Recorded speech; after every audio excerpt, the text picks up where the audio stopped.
দাদা তুমি কোথার থেকে এসছো? গোবরডাঙ্গাতে। কত দূর অবধি ভ্রমণ করার ইচ্ছা? শিলিগুড়ি শিলিগুড়ি। শিলিগুড়ি লক্ষ্যকণ্ঠে গীতা পাঠ 2024 ঠিক আছে। 15ই ডিসেম্বর। তো শিলিগুড়ি লক্ষ্যকণ্ঠে গীতা পাঠের উদ্দেশ্যে যাচ্ছি। আর সনাতনী এবং ভারতবাসীদের এটাই বার্তা দিচ্ছি যে হিন্দু সনাতন এবং ভারতবাসী এক হয়ে যাতে গীতা পাঠের সাথে সাথে সবাই যুক্ত হয়। এবং আমাদের আমরা দেখতে পাচ্ছি আমাদের পার্শ্ববর্তীদের বাংলাদেশে যেভাবে হিন্দু সনাতনীদের উপরে অত্যাচার হচ্ছে, সেই অত্যাচার রোখার জন্য সনাতনীদের এই বার্তা যাতে এক হয়। এই সাইকেলে শিলিগুড়ি যেতে কতক্ষণ লাগবে? প্রায় 8 থেকে 9 দিন। 8 থেকে 9 দিন। আর থাকা খাওয়ার ব্যবস্থা সব পিছনেই আছে? পিছনে আছে।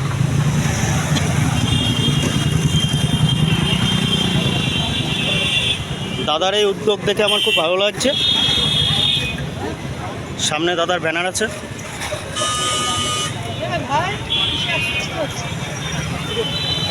দাদার একটি পা নেই কিন্তু এইভাবেই ভ্রমণ করছে দাদা।